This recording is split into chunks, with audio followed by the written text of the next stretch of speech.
Hello! In this video, we'll be quickly walking through the StacksWare installation process. In real time, the entire installation took less than 15 minutes, and parts have been sped up here due to download speeds. First off, we'll open up vCenter, choose where we want to install, and then right-click Deploy OVF Template. We've gone ahead and already downloaded the StacksWare Ubuntu OVA locally, so we'll choose that file. Hit Next. Hit Next again. And then we confirm where we want to place the VM. Then we'll choose our ESXi host.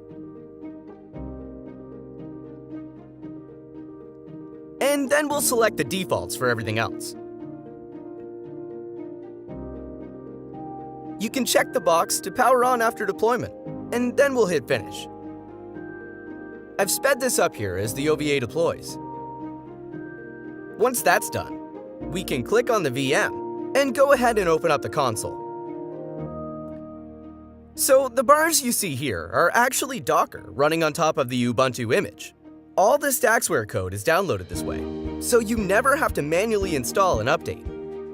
In this case, the VM was able to grab an IP lease from DHCP, but if you want to assign a static IP to the box, this is very easy. To do this, we'll come down to the command line and type swcli space network space setup. Then hit enter. It'll ask us some pretty straightforward questions.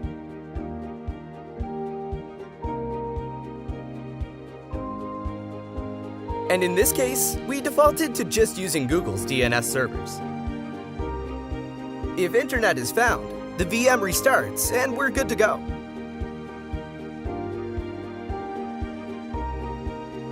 We'll now open up another tab in Chrome or Firefox and go to the IP address assigned to the box, port 9080. Here we'll put the subdomain for our account that was assigned to us, as well as the corresponding email and password. These should have been provided by your StacksWare representative. Once we sign in, we'll choose Add in the top right and put in our vCenter IP and credentials for a vCenter admin account.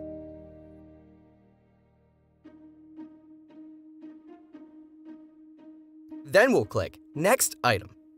On this screen, we'll choose between the two ways of gathering data.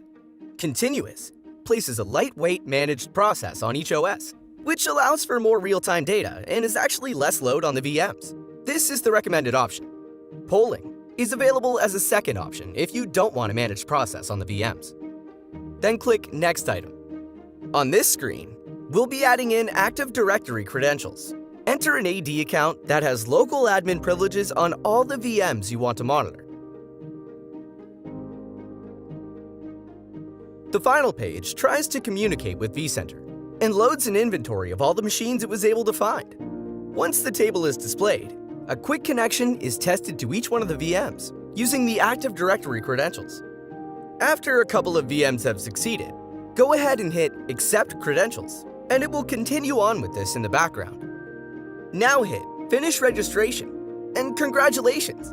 You've successfully completed the StacksWare installation.